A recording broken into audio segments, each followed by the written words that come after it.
गणतंत्र दिवस के दिन ट्रैक्टर रैली के दौरान स्टंट करते हुए एक किसान की मौत हो गई थी। दिल्ली की सड़कों पर जमकर उत्पात मचा। किसान संगठन से लेकर विपक्षी पार्टियों तक अलग अलग आंकड़े देकर किसानों की मौत की बातें कही जा रही हैं। लेकिन इस दौरान केंद्र सरकार ने लोकसभा में साफ कर दिया कि मृतकों को मुआवजा देने की सरकार की कोई योजना नहीं है।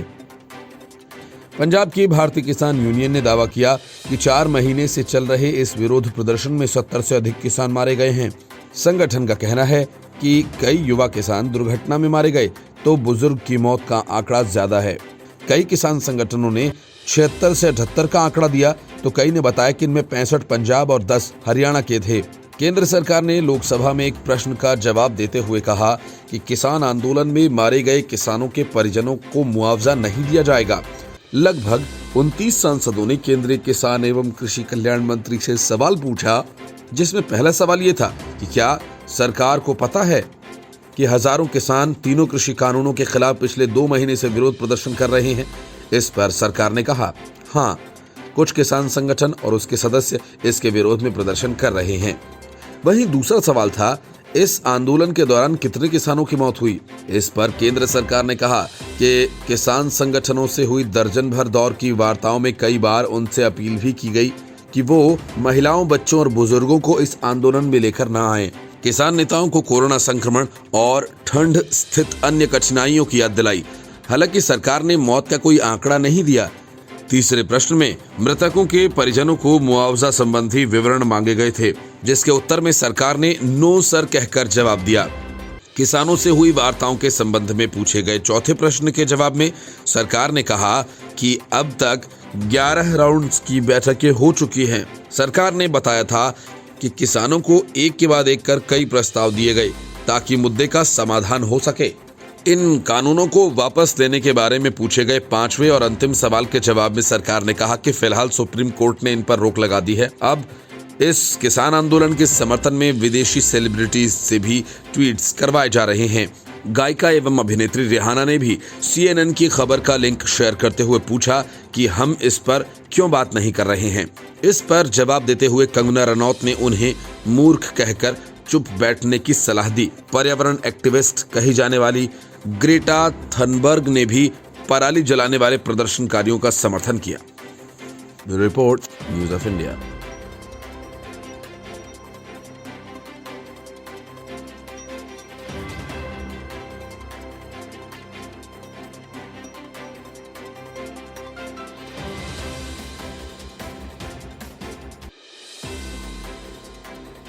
आरोप लगाओ और फिर माफी मांग लो। अरविंद केजरीवाल का यह पुराना पॉलिटिकल खेल जारी है। उन्होंने कई बड़े नेताओं पर बिना तथ्यों के आरोप लगाए और फंस जाने पर लिखित में माफी भी मांग ली। अब उसी नक्शे कदम पर आम आदमी पार्टी के सांसद संजय सिंह भी चल रहे हैं, लेकिन इस बार संजय सिंह पर गिरफ्तारी की तलवार लटक रही है। वजह ये कि सुप्रीम कोर्ट ने उन्हें राहत देने से मना कर दिया है। सुप्रीम कोर्ट ने लखनऊ में दर्ज एक प्राथमिकी के आधार पर आम आदमी पार्टी के नेता संजय सिंह के खिलाफ जारी गैर जमानती वारंट से सांसद को सुरक्षा देने से इनकार कर दिया। संजय सिंह ने पिछले साल 12 अगस्त को एक संवाददाता सम्मेलन में आरोप लगाया था कि उत्तर प्रदेश सरकार समाज के एक विशेष वर्ग का समर्थन कर रही है, जिसके बाद लखनऊ में ये प्राथमिकी दर्ज की गई थी। संजय सिंह ने संवाददाता सम्मेलन के बाद उत्तर प्रदेश में विभिन्न जिलों में अपने खिलाफ दर्ज प्राथमिकियों को रद्द किए जाने के लिए सुप्रीम कोर्ट का दरवाजा खटखटाया था। उन्होंने आरोप लगाया था कि ये प्राथमिकियां दुर्भावनापूर्ण तरीके से राजनीतिक बदले की भावना के तहत दर्ज की गई थीं।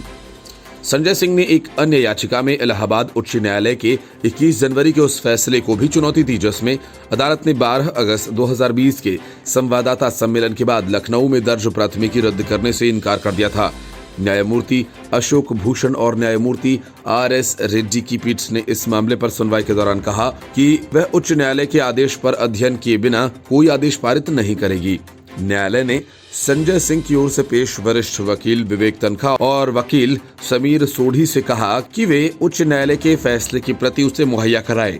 जब तनखा ने शीर्ष अदालत से अपील की सिंह को लखनऊ में दर्ज प्राथमिकी के आधार पर उनके खिलाफ जारी गैर जमानती वारंट से सुरक्षा प्रदान की जानी चाहिए, तो पीठ ने कहा कि ये मामला सुनवाई कर रही निचली अदालत के समक्ष पेशी से छूट का अनुरोध कर सकते हैं। पीठ ने सिंह की याचिका पर फिलहाल कोई भी नोटिस जारी करने से इनकार कर दिया और मामले की आगे की सुनवाई अगले सप्ताह के लिए टाल दी है। सिंह ने याचिका में कहा कि संबंधित संवाददाता सम्मेलन में याचिकाकर्ता ने न केवल निश्चित सामाजिक मुद्दे और बिना नाम लिए सरकार द्वारा समाज के एक विशेष वर्ग के प्रति सहानुभूति रखने जैसे सवाल उठाए थे। आप नेता ने कहा कि संवाददाता सम्मेलन के बाद उत्तर प्रदेश के विभिन्न जिलों के थानों में बीजेपी के सदस्यों के इशारे पर उनके खिलाफ कई प्राथमिकियां दर्ज की गईं। Report news of India. Elgar Parishad के सम्मेलन में दिए गए भाषण को लेकर महाराष्ट्र की सियासत गर्म हो चुकी है। महाराष्ट्र के पूर्व सीएम देवेंद्र फडणवीस का कहना है, शर्जिल उस्मानी नाम का एक शख्स नफरत भरी सोच के साथ पुणे आता है और हिंदुओं को बुरा भला कहता है और चुपचाप बिना किसी रोक टोक के वापस चला भी जाता है। राज्य सरकार को उसके खिलाफ कार्रवाई की जानी चाहिए। क्या महाराष्ट्र में मुगल शासन है कि कोई भी हिंदुओं को बुरा भला कहेगा और कोई कार्रवाई नहीं होगी? देवेंद्र फडणवीस ने कहा कि महाराष्ट्र सरकार को पता है कि एल्गार परिषद केवल नफरत फैलाने का ही काम करती है। उन्होंने इससे पहले भी ऐसा किया है। यदि उनके खिलाफ कोई कार्रवाई नहीं की जाती है तो बीजेपी इसके खिलाफ विरोध प्रदर्शन करेगी। इससे ये स्पष्ट होगा कि ठाकरे के समर्थन से ये बयान दिया गया था। देवेंद्र फडणवीस ने आरोप लगाया कि अलीगढ़ मुस्लिम विश्वविद्यालय के पूर्व छात्र शर्जिल उस्मानी ने पुणे में हाल ही में आयोजित एल्गार परिषद के सम्मेलन में अपने भाषण के दौरान हिंदुओं की भावनाओं का अपमान किया था और उन्होंने उस्मानी के खिलाफ सख्त कार्रवाई की मांग की। महाराष्ट्र विधानसभा में विपक्ष के नेता ये भी कह रहे हैं कि राज्य सरकार ने बीजेपी की मांगों के बावजूद उस्मानी के खिलाफ प्राथमिकी दर्ज नहीं की। फडणवीस ने कहा, एक वीडियो में शर्जिल उस्मानी एल्गार परिषद में बोल रहा है, उस्मानी ने हिंदू समुदाय की भावनाओं का अपमान किया। एक व्यक्ति महाराष्ट्र आता है, हमारी भावनाओं का अपमान करता है और बिना किसी कानूनी कार्रवाई का सामना किए अपने गृह राज्य वापस लौट जाता है। फडणवीस ने कहा कि अगर राज्य सरकार उसके खिलाफ कोई कार्रवाई करने में विफल होती है तो हम मान लेंगे कि सरकार उस्मानी के साथ है। ये सम्मेलन पुणे में आयोजित किया गया था और इसमें भाग लेने वालों में अरुंधति रॉय, पूर्व आईपीएस अधिकारी SM मुशर्रफ, बंबई उच्च न्यायालय के पूर्व न्यायाधीश BG कोलसे पाटिल और उस्मानी शामिल थे। Bureau report, news of India. Porn star समर्थन में मियां खलीफा से लेकर कमला हैरिस की भतीजी मीना हैरिस तक ने किसान आंदोलन के समर्थन में ट्वीट किया तो सोशल मीडिया पर इस बात को लेकर बहस शुरू हो गई कि विदेशी हस्तियां भी अब उतर आई हैं। विदेश मंत्रालय की ओर से विदेशी हस्तियों द्वारा किसान आंदोलन पर की गई टिप्पणी को गैर जिम्मेदाराना बताया। विदेश मंत्रालय ने कहा कि खासकर मशहूर हस्तियों के बीच सनसनीखेज सोशल मीडिया हैशटैग्स टिप्पणियों का लोभ उचित नहीं। विदेश मंत्रालय ने जानकारी दी कि भारत की संसद ने पूरी बहस और चर्चा के बाद कृषि क्षेत्र से संबंधित इन सुधारवादी कृषि कानूनों को पारित किया। ये सुधारवादी कानून किसानों को बाजार की उपलब्धता और लचीलापन प्रदान करेंगे। कुछ निहित स्वार्थ समूहों ने भारत के खिलाफ अंतर्राष्ट्रीय समर्थन जुटाने की कोशिश की। विदेश मंत्रालय ने कहा कि इन प्रदर्शनों को भारत की लोकतांत्रिक प्रकृति एवं लोकतांत्रिक राजतंत्र के संदर्भ में देखा जाना चाहिए। मंत्रालय ने आगे कहा कि ऐसे मामलों में टिप्पणी करने से पहले हम आग्रह करते हैं कि पहले तथ्यों का पता लगाया जाए और जमीनी स्तर पर मुद्दों की उचित समझ की जाए। किसान आंदोलन पर विदेशी हस्तियों की ओर से की गई टिप्पणियों के बाद मामले को अंतर्राष्ट्रीय स्तर पर तूल मिल गया। अब तक रिहाना, ग्रेटा थनबर्ग और कमला हैरिस की भतीजी मीना हैरिस ने किसानों के समर्थन में अपनी बात रखी। अमेरिकी पॉप स्टार सिंगर रिहाना ने किसान आंदोलन से जुड़े एक लेख को रीट्वीट करते हुए कहा कि हम इस मुद्दे पर बात क्यों नहीं कर रहे हैं। इस लेख में जानकारी दी गई थी कि प्रदर्शनकारी स्थलों पर इंटरनेट सेवाएं बंद कर दी गई हैं। इस पर रिहाना ने समर्थन जताया था और इसे ट्वीट किया था। स्वीडन के पर्यावरण कार्यकर्ता ग्रेटा थनबर्ग ने भी किसान आंदोलन के समर्थन में ट्वीट किया और लिखा कि हम भारत में चल रहे किसान आंदोलन में हिस्सा लेने वाले किसानों के साथ खड़े हैं। मीना हैरिस ने ट्वीट कर कहा कि हम सभी को भारत में इंटरनेट शटडाउन और किसान प्रदर्शनकारियों के खिलाफ अर्धसैनिक हिंसा से नाराज होना चाहिए। पूर्व पॉर्न स्टार मिया खलीफा ने भी दिल्ली में चल रहे किसान आंदोलन में अपनी हाजिरी दर्ज की। पॉर्न इंडस्ट्री में कई वर्षों तक काम करके लोकप्रियता बटोर चुकी अमेरिकी लेबनानी मिया खलीफा ने 2014 में पॉर्न फिल्म्स में एक्टिंग शुरू की थी और 2 महीने में ही सबसे ज्यादा देखी जाने वाली पॉर्न अभिनेत्री बन गई। उन्होंने दिल्ली में चल रहे किसान आंदोलन को लेकर मोदी सरकार पर मानवाधिकार उल्लंघनों का आरोप लगाया। मियां खलीफा ने दावा किया कि केंद्र की मोदी सरकार ने दिल्ली में इंटरनेट भी बंद कर दिया है। साथ ही उन्होंने आंदोलन में शामिल बुजुर्ग महिलाओं की एक तस्वीर भी शेयर की जिसमें लहराए जा रहे पोस्टर्स पर लिखा है, किसान की हत्या बंद करो। इससे पहले रिहाना ने भी CNN की जिस खबर को शेयर कर मोदी सरकार पर निशाना साधा था उसमें भी इंटरनेट बंद किए जाने का जिक्र किया गया था। पूर्व भारतीय क्रिकेटर प्रज्ञान ओझा सहित कई हस्तियों ने रिहाना और ग्रेटा थनबर्ग जैसों का जवाब दिया।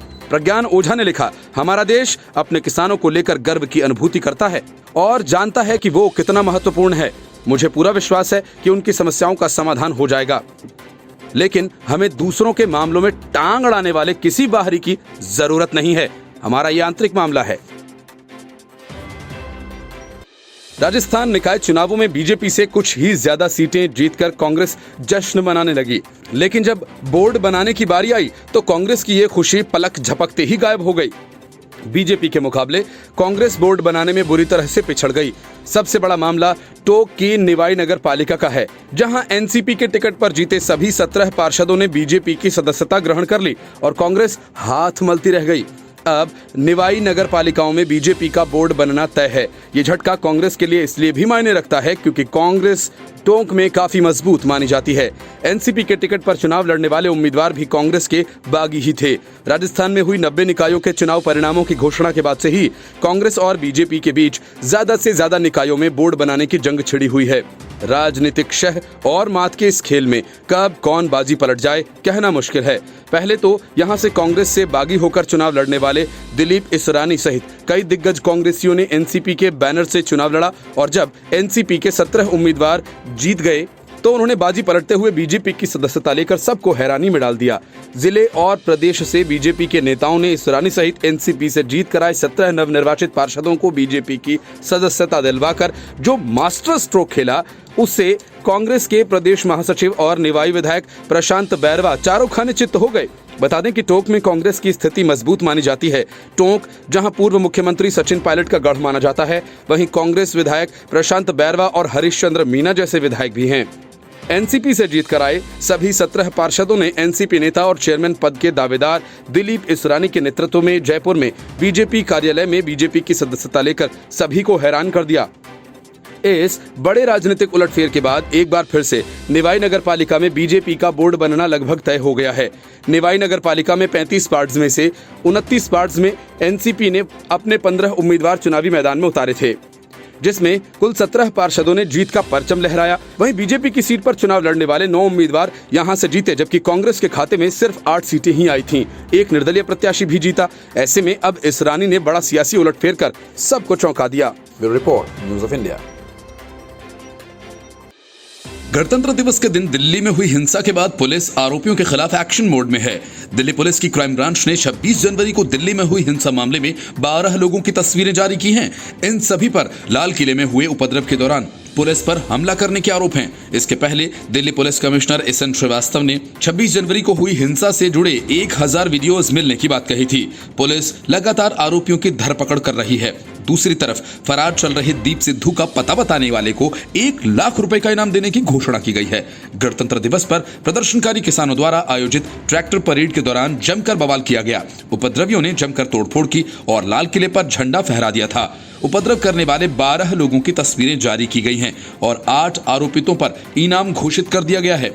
पुलिस ने 26 जनवरी को ट्रैक्टर रैली के दौरान हुई हिंसा के 8 आरोपितों पर इनाम घोषित किया है।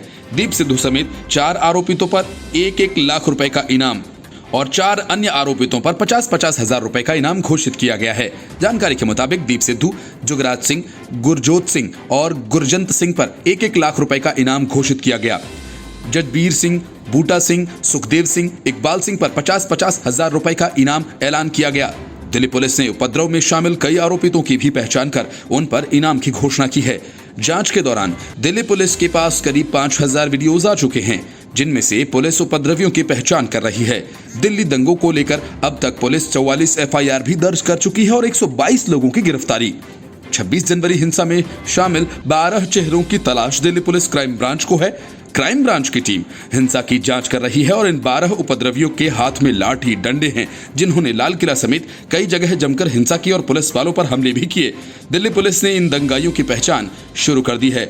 मामले की जांच कर रही पुलिस की क्राइम ब्रांच ने फोरेंसिक टीम की मदद से हिंसा करने वाले फोटोज को साफ करवाना शुरू कर दिया। इसमें दंगा करते हुए 12 लोगों के चेहरे दिख रहे हैं।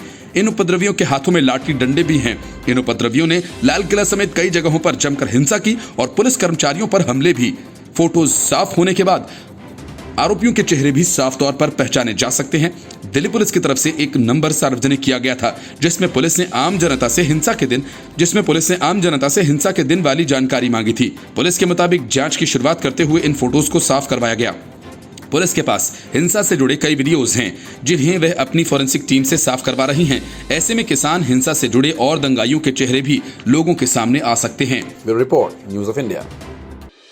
केंद्र सरकार ने किसान आंदोलन को लेकर ट्विटर को कड़े शब्दों में चेतावनी दी है। सरकार का कहना है कि किसान आंदोलन से जुड़े हैशटैग के खिलाफ कार्रवाई करें या फिर एक्शन के लिए तैयार रहें। दूसरी तरफ राजद्रोह के मामले में फंसे पत्रकार राजदीप सरदेसाई और कांग्रेस नेता शशि थरूर ने अब सुप्रीम कोर्ट का दरवाजा खटखटाया। दोनों ने सोशल मीडिया के जरिए अफवाह फैलाई थी जिसके बाद कई राज्यों में इनके खिलाफ FIR दर्ज की गई। केंद्र सरकार ने ट्विटर से किसान आंदोलन से जुड़ी फर्जी खबरें या अकाउंट्स के खिलाफ सरकार के आदेश का पालन करने को कहा। सरकार का कहना है, हमारे आदेश के बावजूद कंपनी ने किसान आंदोलन से जुड़े हैशटैग संबंधित ट्वीट्स और अकाउंट्स को एक तरफा अनब्लॉक कर दिया। सरकार ने कहा कि सोशल मीडिया की दिग्गज कंपनी अदालत की जगह नहीं ले सकती और नियमों का पालन करने को नहीं जस्टिफाई किया जा सकता। भारत सरकार के इलेक्ट्रॉनिक्स और सूचना प्रौद्योगिकी मंत्रालय के आदेश पर ट्विटर ने 250 अकाउंट्स को सस्पेंड कर दिया था। इन अकाउंट्स पर फर्जी और भड़काने वाले ट्वीट्स और हैशटैग्स चलाने का आरोप था। IT मंत्रालय ने इस ट्विटर अकाउंट को IT एक्ट के सेक्शन 69 के तहत ब्लॉक करने के लिए कहा था। इसके बाद ट्विटर ने इन अकाउंट्स को फिर से अनब्लॉक कर दिया। सरकार की तरफ से कहा गया था कि ट्विटर पर कंटेंट पोस्ट किया गया जो तथ्यात्मक तौर पर गलत था। इनका मकसद नफरत फैलाना था। नोटिस में सरकार ने कहा कि एक मोटिवेटेड कैंपेन है जो समाज में तनाव पैदा करने के लिए बिना किसी आधार के चलाया जा रहा है। नोटिस में यह भी कहा गया कि नरसंहार को प्रोत्साहन देना फ्रीडम ऑफ स्पीच नहीं है, ये कानून व्यवस्था के लिए खतरा है। राजद्रोह के मामले में फंसे पत्रकार राजदीप सरदेसाई और कांग्रेस नेता शशि थरूर ने अब सुप्रीम कोर्ट का दरवाजा खटखटाया। दिल्ली में एक प्रदर्शनकारी किसान की मौत होने के बाद इन दोनों ने सोशल मीडिया के जरिए अफवाह फैलाई थी जिसके बाद कई राज्यों में इनके खिलाफ FIR दर्ज करवाई गई थी। हिंसा भड़काने के मामले में दोनों आरोपितों ने अब सुप्रीम कोर्ट से राहत पाने के लिए एक याचिका दायर की है। इन दोनों के अलावा वरिष्ठ पत्रकार मृणाल पांडे, जफर आगा, परेश नाथ और अनंतनाथ जैसों ने भी अपने खिलाफ दर्ज मामलों को सर्वोच्च न्यायालय में चुनौती दी है। नोएडा के सेक्टर 20 थाने में अभिजीत मिश्रा की शिकायत के बाद राजद्रोह का मामला दर्ज किया गया था। इसमें कांग्रेस नेता शशि थरूर और टीवी पत्रकार राजदीप सरदेसाई सहित 7 आरोपितों के नाम हैं। आरोप है कि इन सभी ने फेक न्यूज फैलाकर दंगा भड़काने की साजिश की। अपनी शिकायत में मिश्रा ने कहा कि वह परिवार के साथ सेक्टर 74 सुपरटेक केप टाउन में निवास करते हैं। उनका आरोप है कि गणतंत्र दिवस के दिन दिल्ली में हुई हिंसा के पीछे तिरुवनंतपुरम से कांग्रेस सांसद शशि थरूर, हाल ही में इंडिया टुडे के ऑफ एयर हुए पत्रकार राजदीप सरदेसाई, पत्रकार मृणाल पांडे, पत्रकार जफर आगा, परेश नाथ, अनंतनाथ, विनोद जोशी भी शामिल हैं। Bureau report, news of India. Delhi में चल रहे किसान आंदोलन को लेकर प्रोपेगेंडा फैलाने वाली रिहाना को लेकर राहुल गांधी ने साफ कहा कि ये हमारे देश का मामला है और किसी को हमारे आंतरिक मामलों में टिप्पणी करने का अधिकार नहीं है। रिहाना किसानों के समर्थन में ट्वीट कर भारतीय मीडिया और सोशल मीडिया में चर्चा का विषय बन गई हैं। उन्हें लेकर लेख लिखे जा रहे हैं, लेकिन कंगना रनौत ने अमेरिकी कैरेबियन गायिका को करारा जवाब दिया। उसके बाद अक्षय कुमार और अजय देवगन जैसे स्टार्स ने भी रिहाना और मियां खलीफा जैसों के खिलाफ मोर्चा खोल दिया। रिहाना को लेकर शेयर किए गए लेख पर कंगना रनौत ने अपनी प्रतिक्रिया दी। कंगना ने ट्वीट कर कहा, हाँ कृपया बताइए, पूरा भारत जानना चाहता है। अगर सरल शब्दों में कहें तो वो सुनिधि चौहान और नेहा कक्कड़ की तरह ही हैं। उनमें भला क्या खास है? वो बमचिक करते हुए अपने नितंबों को हिलाती हैं और ठीक कैमरे के सामने अपनी कमर के निचले हिस्से को दिखाते हुए एकदम लेंस के सामने ले जाकर हिलाती हैं। बस यही, इससे ज्यादा कुछ खास नहीं। कंगना रनौत ने रिहाना के लिए बिकाऊ पॉर्न सिंगर विशेषण का भी प्रयोग किया। उन्होंने लिखा, भारत साथ है और प्रोपेगेंडा के खिलाफ एक है। उन्होंने लिखा, रिहाना तुम शर्म करो। उन्होंने खुद को संघी नारी बताया और रिहाना को पूसी कैट डॉल नाम से संबोधित किया। उन्होंने भारत के लोगों को अपनी शक्ति भी दिखाने के लिए कहा। उन्होंने कहा कि पिछले 5 वर्षों में रिहाना एक गाना तक रिलीज नहीं कर सकी। कंगना ने लिखा कि लगता है कि कोरोना के कारण रिहाना का भी कारोबार ठप हो गया, तभी उनके गाने नहीं आ रहे। फोर्ब्स में जरूर आय दिखाई जाती है, लेकिन ये सब पब्लिसिटी के लिए आजमाए गए तिकड़मों के अलावा और कुछ नहीं। उन्होंने लिखा कि $1 मिलियन अगर उनके पास आता है तो उन्हें क्या हर्ज है। 99% भारतीयों को इससे कोई फर्क नहीं पड़ता। अमेरिकी कैसे जीते हैं? अब किसान आंदोलन पर ट्विटर पर रिहाना बनाम कंगना रनौत ट्रेंड हो रहा है। जिस लेख पर कंगना रनौत ने ये लिखा, उसमें बताया गया कि रिहाना हॉलीवुड की पॉप गायिका और अभिनेत्री हैं। ट्विटर पर उनके 10 करोड़ फॉलोअर्स हैं। फॉलोअर्स की इस संख्या के साथ ही रिहाना चौथे स्थान पर हैं। रिहाना एक्ट्रेस भी हैं। किसान आंदोलन पर पॉप स्टार रिहाना ने ट्वीट कर लिखा कि ये मुद्दा सोशल मीडिया पर छाया हुआ है। कई सेलेब्स और ग्रेटा थनबर्ग सहित कई इंटरनेशनल एक्टिविस्ट किसानों के समर्थन में ट्वीट कर रहे हैं। रिहाना के बाद पॉर्न स्टार मिया खलीफा ने भी इस मामले में ट्वीट किया। सोशल मीडिया पर चल रहे ट्वीट वॉर के बाद विदेश मंत्रालय ने बयान जारी कर कहा कि बिना जानकारी के कुछ भी कहना गलत है। कृषि कानून भारत की संसद से पारित हुआ। अब बॉलीवुड एक्टर्स अक्षय कुमार, अजय देवगन भारत का नाम खराब करने वाले इन ट्वीट्स के विरोध में आ गए हैं। उन्होंने देश के लोगों से एकजुट होने के लिए कहा। इस पर अक्षय कुमार ने लिखा कि किसान हमारे देश का बहुत अहम हिस्सा हैं। उनकी समस्याओं को हल करने की कोशिश की जा रही है, वह सबके सामने है। इस सौहार्दपूर्ण प्रस्ताव का समर्थन करें, न कि उनका ध्यान दें कि जो मतभेद करने की कोशिश करते हैं। वहीं अजय देवगन ने लिखा कि भारत और भारत की पॉलिसीज के खिलाफ किसी झूठे प्रोपेगेंडे में मत जाइए। इस घड़ी में बिना किसी झगड़े के एकजुट होने की जरूरत है। Bureau report, news of India.